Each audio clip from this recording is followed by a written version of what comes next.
Amr bin Maimun bercerita, aku mendatangi Umar bin Al-Khattab beberapa hari sebelum dia diserang pembunuhnya. Saat itu dia berkata kepada Hujaifah bin Al-Yaman dan Utsman bin Hunayf, apa yang kalian berdua telah lakukan? Apakah kalian berdua takut jika menanggung tanah yang tidak mampu kalian panggul? Keduanya menjawab, aku menanggung beban itu dengan ketaatan. Umar berkata, perhatikanlah, apakah kalian berdua menanggung amanah tanah yang tidak dapat kalian pikul? Keduanya menjawab, tidak. Umar berkata, jika Allah memberikan aku kesempatan, aku akan berusaha membuat para janda penduduk Irak tidak memerlukan seseorang untuk membantu mereka setelahku. Belum sampai lewat 4 hari setelah ucapannya, Umar kemudian terbunuh. Amr bin Maimun bercerita, aku berdiri dekat dengan Umar bin Al-Khattab dan hanya diselingi oleh Abdullah bin Abbas saat dia terbunuh. Saat itu, ketika dia melewati di antara dua saf, dia berkata, luruskanlah barisan kalian. Dan jika dia tidak melihat ada celah yang kosong di antara saf, dia segera maju dan mengucapkan takbiratul ihram. Saat itu dia membaca surat Yusuf dan An-Nahl atau sejenisnya pada rakaat pertama, hingga manusia seluruhnya berkumpul untuk salat. Dan saat itu tiba-tiba dia bertakbir. Kemudian aku dengar dia mengucap, aku dibunuh atau dimakan anjing, saat dia ditusuk.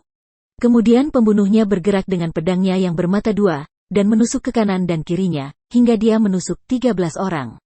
7 orang di antaranya mati. Salah seorang jamaah yang melihat hal itu segera melemparkan selendang besarnya kepadanya, sehingga orang itu terjebak di bawah selendang itu. Dan ketika dia berpikir tidak dapat melarikan diri, dia segera membunuh dirinya. Dan Umar pun menarik tangan Abdurrahman bin Auf untuk maju menggantikan dirinya sebagai imam salat. Orang yang berdiri salat dekat Umar melihat apa yang terjadi, sedangkan orang-orang yang berada di penjuru-penjuru masjid, mereka tidak mengetahui apa yang terjadi. Hanya saja mereka tidak mendengar suara Umar. Sehingga mereka mengucapkan, Subhanallah. Subhanallah. Kemudian Abdurrahman mengimami salat mereka dengan salat yang ringkas. Ketika jamaah salat telah pulang, Umar berkata, wahai Ibnu Abbas, perhatikan siapa yang telah membunuhku. Maka Ibnu Abbas meninggalkannya sebentar, kemudian kembali lagi, dan berkata, yang melakukan adalah hamba sahaya Al-Mughirah. Si perajin besi itu, benar, semoga Allah membunuhnya. Padahal aku telah berlaku baik kepadanya. Segala puji bagi Allah yang tidak membuat kematianku di tangan seseorang yang mengaku pemeluk Islam. Engkau dan ayahmu lah yang sebetulnya berinisialif memberi izin orang-orang non-Islam masuk ke Madinah. Abbas adalah orang yang banyak memiliki budak. Jika engkau mau, aku akan kerjakan. Maksudnya, jika engkau mau, aku akan bunuh mereka. Engkau dusta. Setelah mereka berbicara dengan lisan kalian, bisa berbahasa Arab, mereka salat menghadap kiblat kalian, dan melaksanakan haji seperti kalian. Kemudian Umar dibawa ke rumahnya. Maka kami pun berjalan mengikutinya. Saat itu, umat Islam seakan belum pernah mendapatkan musibah sebesar itu. Ada yang berkata, dia akan baik-baik saja, dan ada pula yang berkata, aku khawatir dia akan mati. Maka kepada Umar diberikan nabis, dan dia pun meminumnya. Namun nabis itu keluar dari tubuhnya. Demikian juga kepadanya diberikan susu, namun susu itu keluar dari tubuhnya. Melihat itu, mereka segera tahu bahwa Umar akan mati. Maka kami masuk menemuinya. Orang-orang pun memujinya. Kemudian datang seorang pemuda, yang berkata, bergembiralah, wahai Amirul Mukminin. Allah akan memuliakanmu dengan kedudukanmu sebagai sahabat Rasulullah SAW, dan peranmu sebagai generasi pertama Islam. Demikian juga jasamu yang telah memimpin umat Islam dan berlaku adil terhadap rakyat, dan selanjutnya engkau mendapatkan syahadah.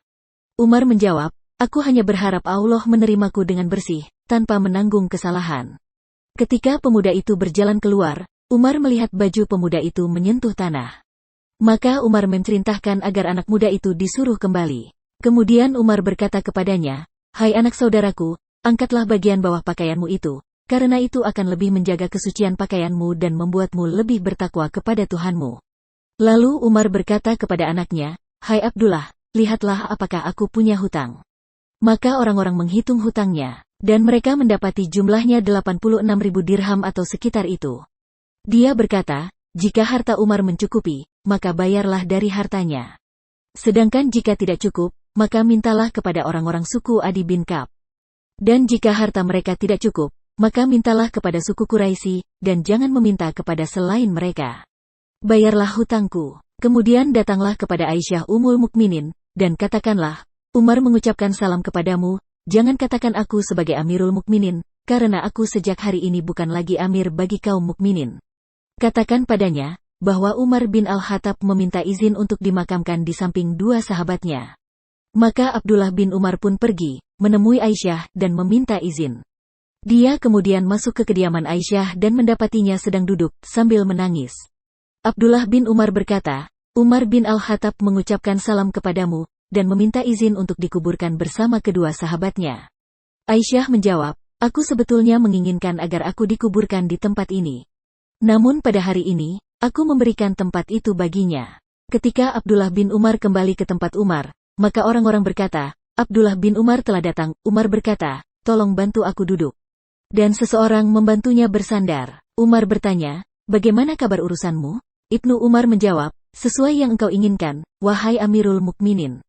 Aisyah telah memberikan izin. Umar berkata, Alhamdulillah, segala puji bagi Allah. Tidak ada sesuatu yang lebih penting bagiku dari hal itu.